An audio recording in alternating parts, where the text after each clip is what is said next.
First tonight at 5, potential Republican cuts to Medicaid bring protesters out to Senator Ron Johnson's Madison office. Local firefighters take us through their heroic efforts to rescue residents from an apartment fire and the rare technique needed to get it done. And a near disaster averted this morning. This was at Chicago's Midway Airport.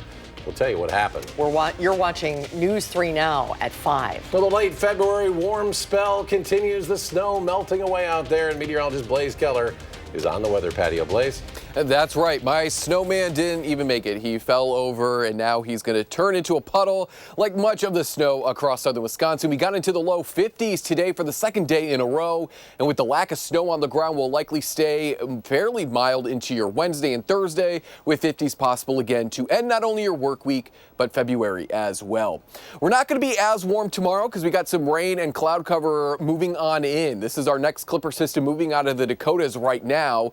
Rain mostly, but we could even hear a few rumbles of thunder due to the low pressure system moving essentially through the heart of our coverage area. North of the Dells, you're going to have a better chance for a few snowflakes mixing in with that rain. But most of our precipitation overnight and throughout Wednesday is going to be rain.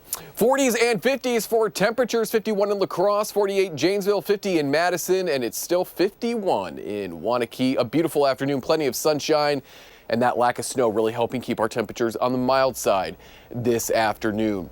30s tonight underneath mostly cloudy conditions. We're going to time out how long the warm sticks around for and talk about Friday's potential system in the full forecast. All right, Blaze, thank you. Developing within the last couple of hours, Sun Prairie East High School has a new principal following a months-long search. The position was left empty in October of last year when former principal Renee Coleman left after 3 years in that role. Associate Athletic Director Jim Ertel served as the interim principal since Coleman's departure, and now after a school board meeting last night, he'll serve as the permanent principal at Sun Prairie East. The interview process consisted of meetings with students, staff, parents, caregivers, and also administrative staff. House Republicans tonight could vote on a plan that may include cuts to Medicaid. And while the cuts are proposed in the House, some Senate Republicans are facing pushback, even though similar cuts are not being proposed in that chamber. Our Kyle Pozorski reports.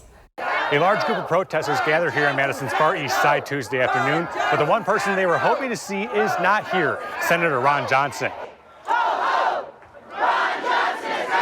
The chants, signs, and organizing were all aimed at bringing attention to the potential Medicaid cuts. On Monday, a U.S. House committee moved forward a spending blueprint that has the possibility of cutting the service that provides health coverage to millions of low-income Americans.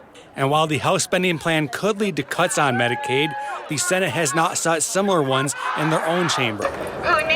Lorene Lusk organized the event and spoke about why the large group came out to voice their opinions. They have a grandma that's in a nursing home that can't pay for the cushy assisted living. They've got a family member with a disability. 1 in 7 Wisconsin residents uses Medicaid, and yet our legislators, our lawmakers are cutting it. Currently, roughly 79 million Americans are enrolled on Medicaid. On Madison's far east side, Kyle Pozorski, News 3 Now. Kyle, thank you. We did reach out to Senator Johnson's office for comment on the protest and possible House spending cuts, but we have not heard back. A ski hill owner is in custody this afternoon after deputies say he physically abused a teen for being on the ski hill without a lift ticket. Dane County Sheriff's deputies arrested Tyrol Basin owner Nathaniel McGree last night around 10 o'clock. Deputies responded after reports of a distraught teen walking on the road near the ski hill around 6 yesterday. The 17-year-old teen said he was at the hill without a pass and was then asked to leave. However, when the teen was walking away, McGree and another staff member allegedly followed him off the property and physically assaulted him. The teen said McGree made him return to the ski hill and pay twice the price of a regular pass, about $120. McGree now faces charges of disorderly conduct and physical abuse of a child. A man accused of killing a woman in Sun Prairie last month and leaving her body in a farm field pleads not guilty to 3 charges against him. 23-year-old Gerson Blasnoe is charged with first-degree intentional homicide, giving false information on a kidnapped or missing person, and hiding a corpse. Blasnoe is accused of killing 27-year-old Isamar Valverde Ponce. The two were reportedly in a relationship. Blasnoe was the last person seen with Valverde Ponce say before she disappeared. Deputies found her body lying next to a hay bale in a field along Portage Road north of Highway 19 last month. A pretrial conference is set for April 28th. There was a very close call at Chicago's Midway Airport this morning. A Southwest Airlines plane avoided a collision with a private jet. Officials say the plane was landing when a smaller jet was crossing the runway. The flight crew performed evasive maneuvers to abort the landing and prevent a collision. A Southwest spokesperson adds the flight was able to land on the airport's runway without incident. Well, Madison firefighters say their response to an apartment fire on the city's south side was uncommon due to a specific type of response. They showed our Arman Rahman exactly what their crews did and why it could have been the difference between life and death.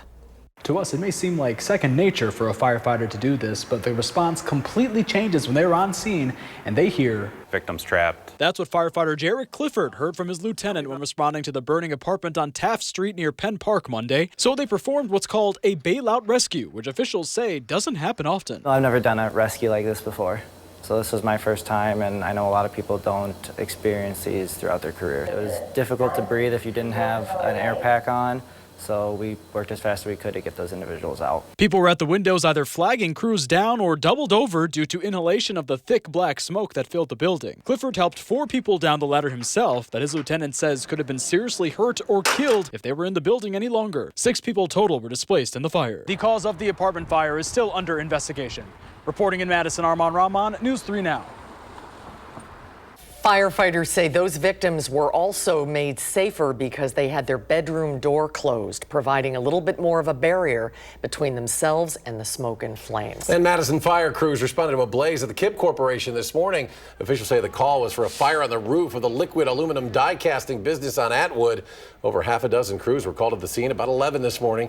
Nearby roads were shut down but have since reopened. Crews say the fire was put out in under 2 hours. The Village of Oregon is asking residents to pay more in property taxes to help with city staffing. On April 1st, voters will be asked to permanently raise the property tax levy by nearly $2 million. And our Ellie LaLiberte breaks down why the village says that increase is needed. This is the first informational session for that operational referendum. City officials are hoping to encourage voters to check yes on their April 1st ballot. But what would that yes mean for your wallet? For the average $430,000 value home, the tax impact per year is roughly $430 or $35 a month. So what would that buy residents? The city says if approved, it would get 3 full-time police officers, 3 public works positions and seasonal staff, a human resource manager, 2 librarians, and part-time employees. The funding would also go towards maintenance of village parks, facilities, and equipment. In the last 10 years, we've grown, and our population has doubled since 2000. So we're going very fast.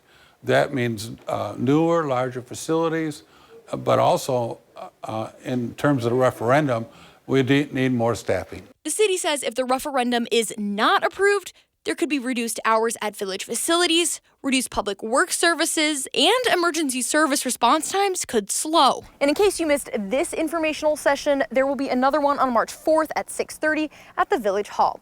Reporting in Oregon, Ellie LaLiberte, News 3 Now.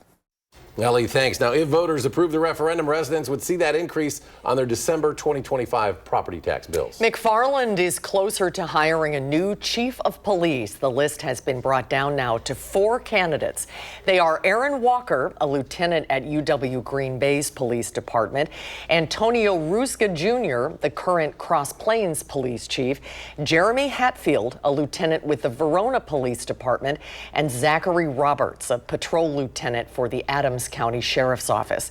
A community listening session with all of the candidates is set for Sunday. The Wisconsin Department of Transportation, the DMV, put out a statement Monday. We reported about it. It's about a new car sale scam impacting Wisconsinites. Our Jalen Banks joins us now with an in-depth look into this growing scam. The Wisconsin Department of Transportation and the DMV are seeing an influx of car sale scams. They say scammers are making duplicates of real car dealership websites and social media accounts, misleading people to make online car purchases, causing many to lose tens of thousands of dollars. a tactic used to prey on those looking for a certain price range. Are pricing these vehicles much lower than market value. So that's immediately getting the attention of buyers who are looking, for a deal. But it's not just targeting, I would say, one sector. It's targeting anyone that's probably looking to save some money. Scammers are also using fake bills of sale as a part of their scam. This is what they look like, and at first glance, it looks legit. Now here is a real Wisconsin-approved vehicle bill of sale. Can you see the difference? Wisconsin DMV and DOT say they have received 15 reports of this particular scam so far. So we've seen it range from $25,000 all the way up to over $190,000 that people have wired for vehicles. And so it's the full payment of the vehicle that they think they're paying for. The DOT and the DMV just want to emphasize the importance to always ask questions because an actual dealer will answer as many questions as possible. For now, reporting on Madison's west side, Jalen Banks, News 3 Now. Jalen, thank you. Just ahead at 5, meteorologist Blaze Keller is back with a complete look at the forecast. And as egg prices remain high, how local diners and breakfast hotspots are coping with the spike in their costs. And on Wall Street, the Nasdaq continues its retreat, down more than 260 points today. The Dow Jones gains 160, S&P loses an even 28. We'll be right back.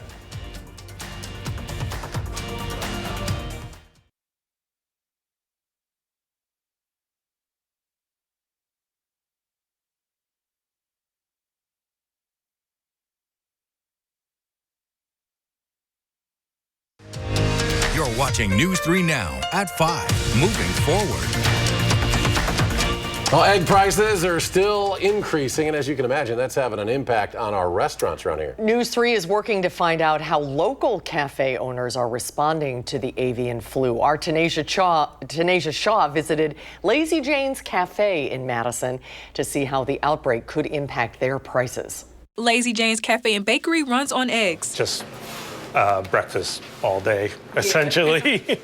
It's a mainstay, yeah. It's a mainstay that's causing concern for customers. A lot of people have been asking if it will be an increase or if there has been. The Consumer Price Index shows an expensive trend. A dozen eggs costing 15% more last month compared to January 2024. The avian flu has killed more than 40 million egg-laying birds in the last year. Chain restaurants like Denny's and the Waffle House are adding egg surcharges to pass the price increase onto customers. But Lazy Jane's is ahead of the issue. Luckily for us here at Lazy Jane's, we use a small organic free-range poultry farm, Yuppie Hills, out in Burlington. And with that, we are removed from the outbreak. So we are fortunate enough not to have surcharges. Cole Jacob is the manager and said the 2022 outbreak prepared him for this moment. But this time, it feels different. Yeah, it feels a little worse, just more as a consumer as well. Going out to buy eggs, which I also really enjoy, so it does feel a little bit more daunting. The manager also told me that he sees more customers opting for more eggs on their plate. I have actually seen more people increase their amount of eggs for one entree. So. Okay. Yeah. Well, I'm sure that's good for business. Yeah. So we're all happy. And it's good protein, too. Reporting in Madison, Tanisha Shaw, News 3 Now. Thank you, Tanisha. Blaze is here now. Beautiful afternoon today, Blaze, but maybe a little rain on the way tonight. That's right. We're going to be watching as our next system moves in out of the Dakotas tonight, bringing us a chance for mostly rain, but maybe a light mix, along with possibly our first rumbles of thunder of the year. As we go ahead into Wednesday, that same system will move on out of here, bringing us some flurries, mainly Wednesday night into early Thursday. And then our system on Friday continues to trend north and eastward, keeping us mild to end not only the work week, but February as well. So that next system is going to come out of the Dakotas, bringing us more cloud cover and that rain mainly after midnight through at least the morning commute. But this system is going to track essentially through the heart of our coverage area, which is going to provide us that extra oomph in the atmosphere to maybe get a rumble of thunder or two. As we look ahead to Wednesday afternoon, overnight into early Thursday, that system begins to exit eastward. It pulls down a little bit of cooler air as it's absorbed by a larger low pressure, and that's the reason why some of that raindrop activity could turn over to a light snow, probably more flurries than anything. We dry out for the rest of your Thursday, and then Friday's system looks to stay to our northeast, and in doing so, it's going to actually pull up more warm air to end the work week instead of bringing us that chance for rain, snow, or a mix of both. The center of our first clipper overnight into your Wednesday is moving through the heart of our coverage area, and that's the essentially reason why we could hear a few rumbles of thunder early into your Wednesday morning. It's like an afternoon cup of coffee. It just gives you that little bit of energy to get the rest of today's work done. There's not a lot in the atmosphere for these showers to use. There's essentially no energy, and it is still very early in the season. But much like an afternoon cup of coffee, it's just that extra push to push that air at the surface up into the atmosphere. We get those ice crystals to bounce around in the atmosphere. We get a little charge, we get a flash of lightning, and then some thunder. So that's why we have this general garden variety non-severe thunderstorm threat overnight into early Wednesday. And then the Friday system moves on through. We've been watching it consistently stay off to our north and east. And I mentioned consistency because that's what we look for in our models. We don't like to see things bounce around. We want to see what the models are picking up on and if they continue to pick up on it as we get closer to the date, which this time will be Friday. By staying to our north and east, not only do we miss out on a lot of snow and rain chances, but those southerly winds actually warm us back up into those 50s as we look to end your work week. As that system moves out of the Midwest, we cool off just a little bit to kick off March, but then it looks like right after this upcoming weekend, we're back into some mild temperatures for your Monday and Tuesday. Mid-40s tomorrow underneath mostly cloudy conditions with that chance for rain, snow in the morning, turning back over to a rain-snow mix to end Wednesday going into early Thursday. And it does look like March is coming in like a lamb with sunny conditions Saturday and Sunday. All right, Blaze, thank you. You are taking a live look right now at Lambeau Field, the sun setting over Green Bay. In just 2 months, the NFL Draft will bring in tens of thousands of fans to the area as Green Bay prepares for double or even triple its population. 9 area breweries are creating a special beer just for the NFL Draft. Fans are encouraged to try 8th Round Downtown Pale Ale, described as a hoppy and refreshing pale ale, but the city is trying to promote a whole lot more than just the breweries. We're really encouraging people to visit, all kinds of different amenities within the community, all the tap rooms, restaurants and bars, and things from the Children's Museum to maybe Bay Beach, having a couple of rides open. We really want to spread the wealth and encourage people to get around the community. See what the weather does. Late April in Green Bay could get interesting. It's all part of the city's larger Touchdown Downtown events running through the draft dates, which are April 24th through the 26th. After the break, federal employees are wondering if replying to a certain email will save their jobs. We look into the latest guidance and recommendations for those employees. Stay with us.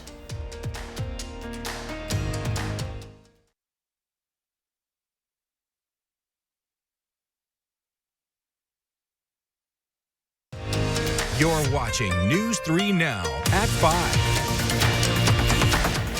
There is confusion among some federal workers about whether they're required to respond to an email from Elon Musk, who is heading up President Trump's effort to slash the size of the federal government. Now, Musk wants 5 bullet points from the employees outlining what they did last week and said failure to reply would result in them losing their jobs. It's just the latest job-cutting effort from Musk's Department of Government Efficiency. Erica Brown has more from Washington.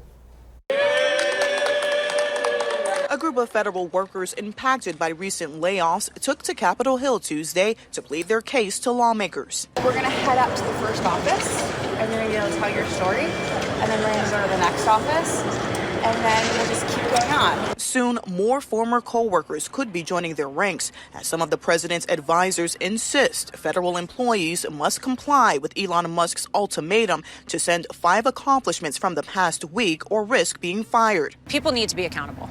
You need to be able to answer the question. If you couldn't answer it yesterday, you have till today. But the reality is accountability is real. But there have been conflicting messages from the Trump administration, including a letter from the Office of Personnel Management saying agency heads may exclude personnel from this expectation at their discretion, but also agencies should consider any appropriate actions regarding employees who fail to respond. The agency heads will determine the best practices for their employees at their specific agencies. Some Republican lawmakers continue to support the sweeping cuts from President Trump's Department of Government Efficiency as they push to slash the size of government. They're going line by line and trying to make sure the money is being spent well. So that's exactly what they ought to be doing. And some lawmakers have downplayed videos from recent congressional town halls showing constituents upset about the cuts. Some of the people that hijacked those town halls are happy with the bloated status quo. Republican Congressman Rich McCormick, who faced pushback last week, now says the mass firings should slow down to study their impact. Erica Brown, CBS News, the White House. The White House says more than 1 million federal employees have responded to Musk's email outlining what it is they did last week. And we'll be back. Final check of our first one forecast after a short break.